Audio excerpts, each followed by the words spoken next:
Nous y voilà. Vous avez publié il y a quelques jours le Printemps français, un ouvrage où vous donnez votre plan d'action pour les 7 premiers mois du quinquennat, si vous êtes élu. Et le premier mois, c'est le mois de juin. Et au mois de juin, vous organisez un référendum pour la sortie de l'euro. Alors, on va jouer un peu à la sortie de l'euro pour les nuls, hein, sans a priori et sans préjugés. On va vous demander comment on fait étape par étape. Alors d'abord, comment on le négocie avec l'Union européenne? On n'a pas à le négocier. C'est toute la différence. Moi, je considère que les Français sont maîtres chez eux. Et je pense qu'il faut arrêter de tout négocier. Quand Mme Thatcher a récupéré son chèque, elle n'a pas négocié. Quand M. Kohl a fait l'unification allemande, il n'a pas négocié. Quand Mme Merkel a fait la TVA sociale chez elle et a fait une politique totalement anti-européenne, elle n'a pas négocié. Ça ne concerne pas une monnaie unique pour... mais ça concernait, excusez-moi, tout le fonctionnement de l'Union européenne. Elle n'a pas négocié. Nous devons sortir de l'euro pour sauver notre industrie, relancer nos emplois, j'insiste. Je fais une parenthèse. Tous les pays du monde essayent de ne pas surévaluer leur monnaie, sauf la zone euro. Et donc, c'est moi l'original, alors que c'est ce que font tous les pays du monde. Deuxième point, je veux sortir de l'euro, il faut bien le comprendre. J'ai besoin de 10 secondes. Pour échapper au marché financier, ainsi la Banque de France financera à 0% les investissements publics et nous réduirons en 5 ans, j'ai chiffré par des économistes, les intérêts de la dette que nous payons chaque année dans le budget de l'État passeront de 50 milliards d'euros aujourd'hui à 30 milliards. Ces 20 milliards d'économies sont la clé du redressement de la France. On va y revenir on y reviendra.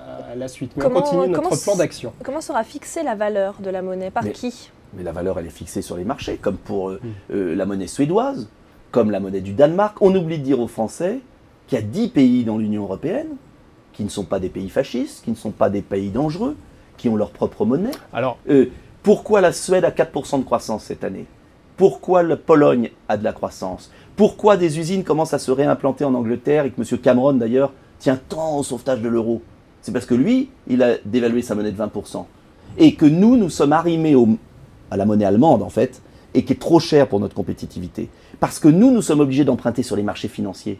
Alors que sinon, on pourrait financer à 0%, c'est-à-dire qu'au lieu de supprimer des postes d'infirmières, de policiers, d'enseignants, eh bien, on pourrait les remplacer, au lieu de payer des intérêts des banques. Ça change tout, quand même. Encore deux petites questions. Oui. Vous avez dit qu'il y a des économistes qui ont travaillé sur ce Oui, plan de bien sortie sûr. de l'euro. Un franc, ça fera combien d'euros à peu près au jour 1 euro au jour 1, bien sûr. 1 euro, la convertibilité.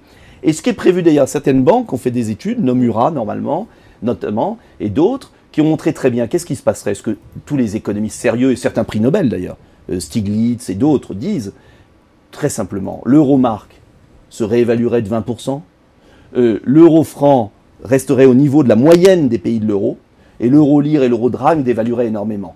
De manière que on aurait, nous, une monnaie qui serait à peu près au niveau du dollar et qui ne serait pas surévaluée par rapport à la Chine, par rapport au dollar, par rapport à la livre.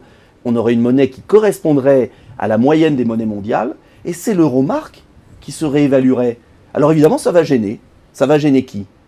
Ceux qui achètent des Porsche Cayenne et les plus riches, ceux qui vont en cure à Baden-Baden, et ceux qui vivent des banques. C'est-à-dire les banques qui aujourd'hui, il faut quand même le savoir, j'insiste, vont se financer à la Banque Centrale Européenne à 1%, l'argent quasi gratuit, ce que je veux faire moi pour les États, mais c'est réservé aux banques. 1000 milliards.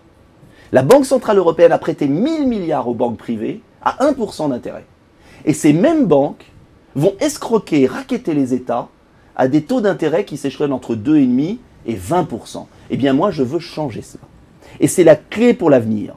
Parce qu'avec les 20 milliards d'euros d'économies que je fais dans le budget de l'État de la France, je peux remplacer les fonctionnaires qui partent à la retraite et je peux surtout, et j'insiste, baisser l'impôt sur les sociétés de moitié pour les PME qui réinvestissent leurs bénéfices en France. C'est-à-dire dynamiser la création de richesses.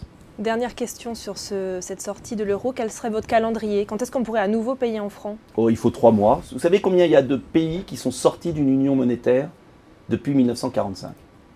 Très bonne question. Ben moi j'étais surpris. Je vais vous dire, j'étais moi-même surpris. 140 dans le monde. 140. Donc, quand on fait peur aux Français en leur disant « Ah, ça va être la catastrophe », la Tchécoslovaquie s'est coupée en deux. En 3 mois, la Slovaquie a créé sa monnaie. Quand le général de Gaulle est revenu, il a créé le nouveau franc. En 3 mois, ça a été fait.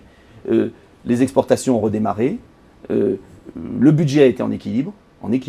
Parce que tout simplement, il faut qu'on fasse comprendre à nos concitoyens que s'il y a du déficit et de la dette aujourd'hui.